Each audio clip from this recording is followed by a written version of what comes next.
This is Kathryn Taylor. I'm a clinical improvement manager at Integrity Home Health and Hospice. I recently attended a meeting about end of life and moral injury for our veterans. It was sponsored by the Missouri Hospice Association, Cox Health, and the Baptist Home.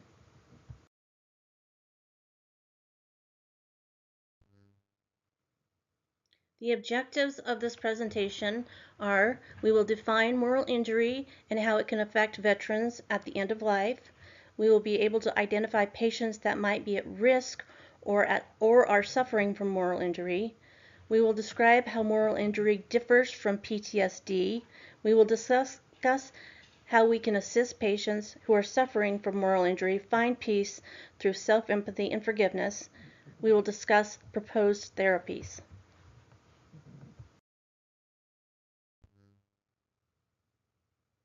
Moral injury is damage that is done to one's conscience or moral compass when that person perpetuates, witnesses, or fails to prevent acts that transgress their own moral or ethical values or code of conduct.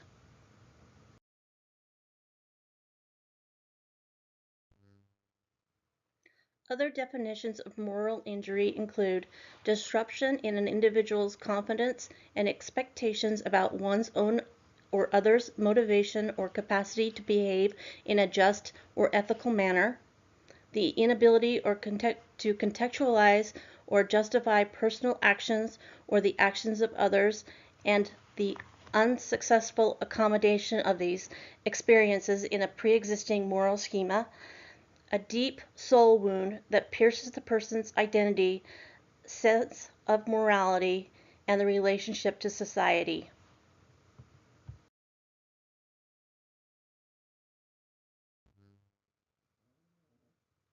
Within the context of military service, particularly regarding the experience of war, moral injury refers to the emotional and spiritual impact of participating in, witnessing, and/or being victimized by actions and behaviors which violate a service member's core moral values and behavioral expectation of self and others. Moral injury almost always pivots with the dimension of time. Moral codes evolve alongside identities, and transitions inform perspectives that form new conclusions about old events. Moral injury must be acknowledged in the same way that we acknowledge the physical and mental costs and traumas experienced in war and other places of danger.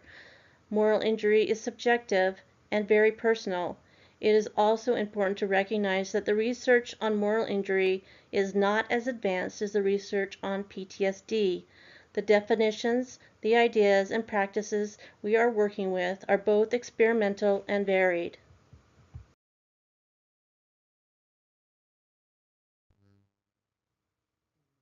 So why do we need to know about moral injury?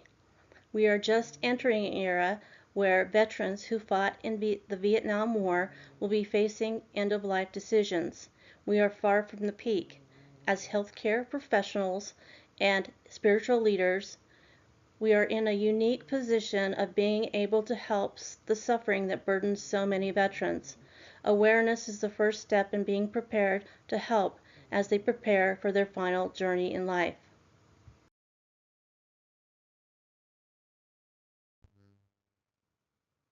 It is important to recognize the difference between moral injury and PTSD.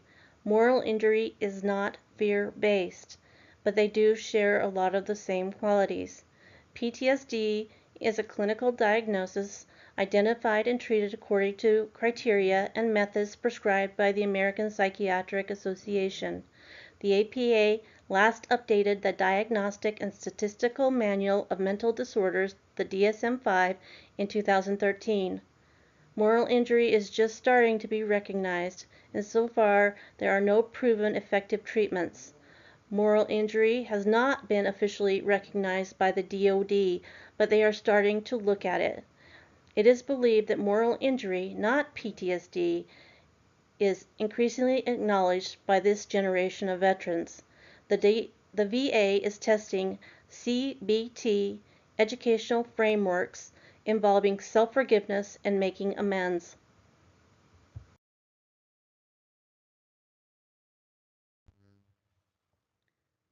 Moral injury could potentially be caused by things such as using deadly force in combat and causing the harm or death to civilians knowingly but without alternatives or accidentally, giving orders in combat that result in injury or death of fellow service members, failing to provide medical aid to an injured civilian or service member, or returning home from deployment and hearing of the executions of cooperating local nationals.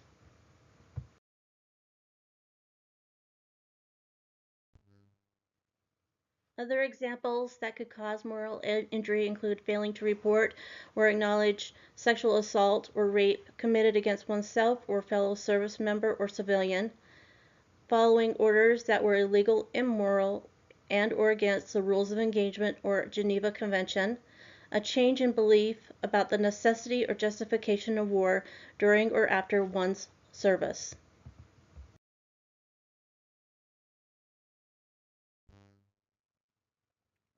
In the following video, Dr. Rita Nakashima Brock explains what moral injury is and how it can affect the lives of those who have been inflicted by it.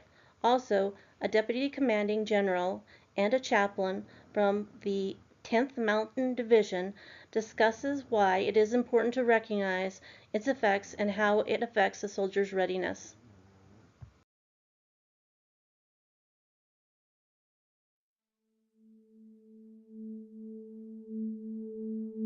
We asked Dr. Brock to come here to share her thoughts and opinions about her experience in helping folks who have suffered moral injury. There's a kind of suffering that human beings experience that's not really captured by a trauma diagnosis like post-traumatic stress, that there's more suffering involved than just that, especially for veterans. Unlike PTSD, it's not fear-based. Shut up! No, I'm not, man. Shut up! And you can have moral injury without PTSD, you can have them both, or you can have just PTSD. But moral injury is the thing that happens to a person when they violate their core moral foundations, which for most people lies at the center of who they believe they are as human beings, as good human beings. There's a difference between PTS and moral injury, and I think that part of that is just knowing the difference, that there's this, this unseen wound, and acknowledging that there is an unseen wound, so we can better address it. And then the step-by-step process of, okay, how do we identify it and making people comfortable talking about that with their professional, with their leadership, and getting the help they need to get through that, because it's something that stays with people for a long, long time. But it can be addressed. So if you witness, participate in, do things that make you feel like you're not a good person anymore, it can really damage your relationships with other people.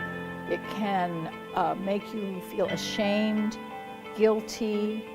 You may feel intense grief because you've lost your innocence or lost your previous sense of who you were.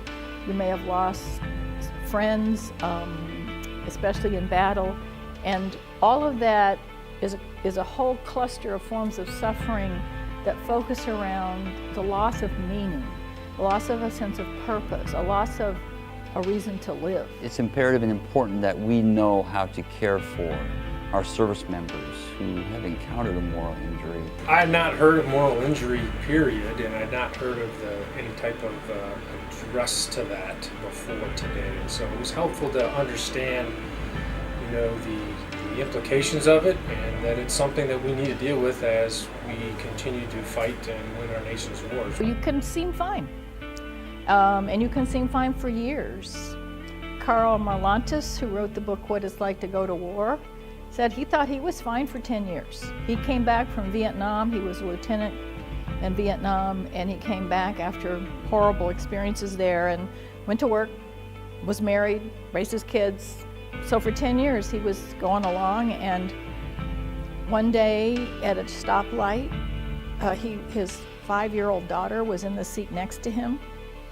And one minute he was looking at the red light, and the next minute he had a baseball bat and he was standing in front of the car behind him, and he was going to smash the windshield in.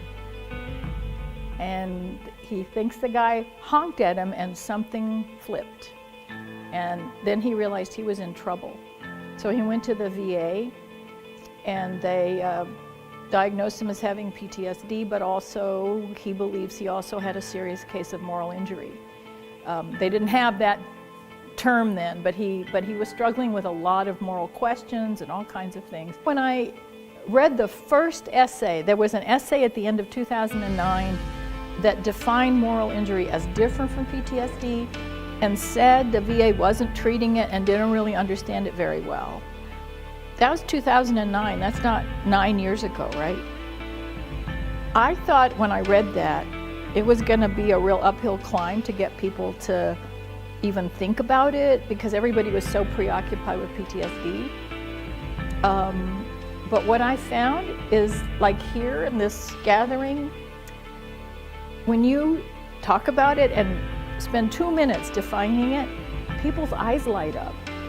They go, oh yeah, I've been diagnosed with PTSD, but that's not my problem. Moral injury is my real problem. We're educating ourselves, that we're understanding a cultural dynamic in our military. And it really is about building culture, creating a culture of caring for one another, looking out for one another, covering down on one another.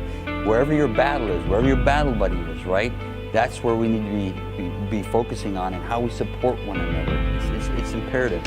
How to be ready now and relevant tomorrow. Relevant tomorrow, understanding moral injury within its whole context from different perspectives, and coming to a place of taking those things that we've learned from others and applying them for our unit ministry teams from the context that we minister or provide pastoral care from to other people. We can learn from a multitude of sources. This has everything to do with the readiness that we've been talking about for the last several years, of preparing for the next war and preparing for the next war. We look at the last one, sure, but we also have to prepare our soldiers through all their faculties to prepare for what they're going to face in the future.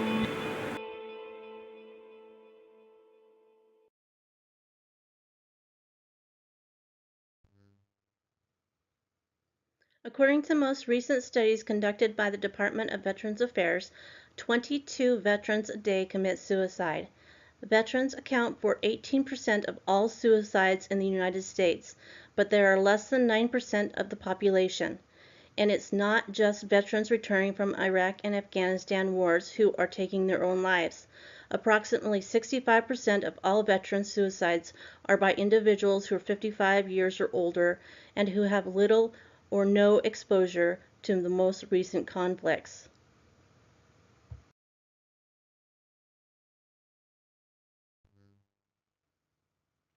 Traumas of this type and severity that cause PTSD are likely to cause moral injury too. This does not mean that treatment is the same. It is believed that some methods for treating PTSD can do more damage to those who are suffering from moral injury.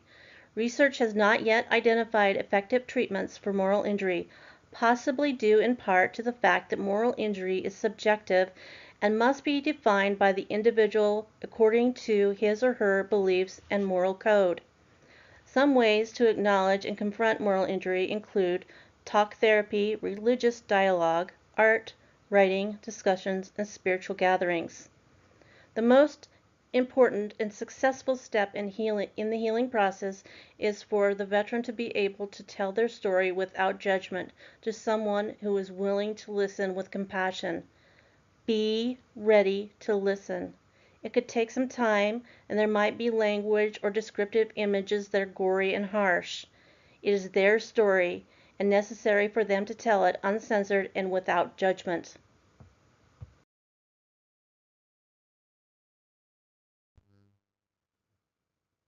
Because shame and alienation is at the core of moral injury, rejoining with a larger community is paramount for recovery. This is often not possible for our patients who are in the final stages of life and are still carrying the burdens of moral injury.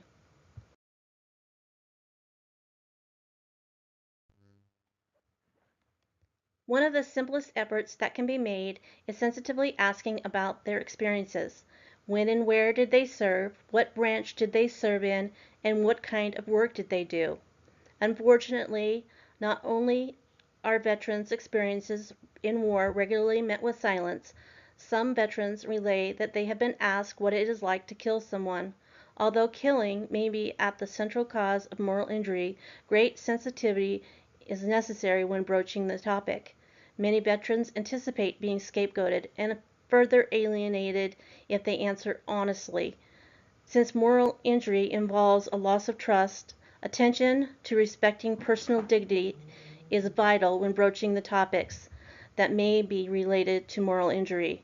Vietnam veterans faced a very different homecoming, which only compounds their lack of trust. They were rejected and mistreated by the government and the public.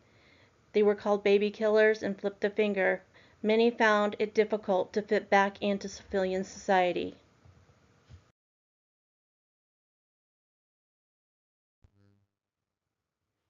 In practice, we can make sure we are documenting the patient's veteran status and being aware of their special needs he or she may have because they served our country.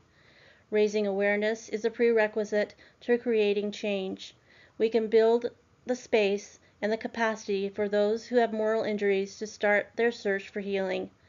Understanding the patient's individual needs, we have the opportunity to help them find self-forgiveness before they end their journey in this life.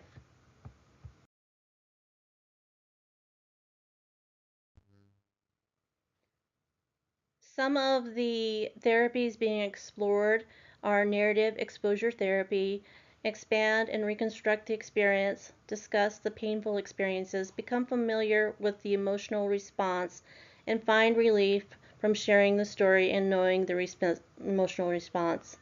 Life review, not about collecting facts, but about understanding the patient's perspective of his or her life story. Approach with open-ended questions and wonderment. Reflect back on comments that seem like contradictions. Goal is to expand the life story by incorporating new realizations that may comfort or free the patient. Reflect back on revised story to the patient.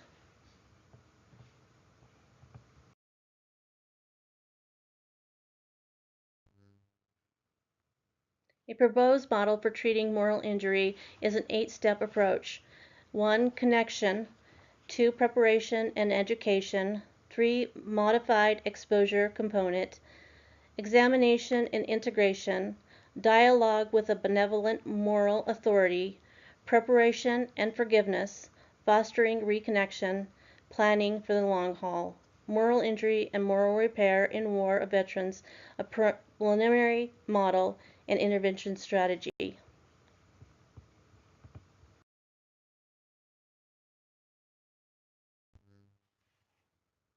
Lastly, I've incorporated 3 case study scenarios at the end of this presentation.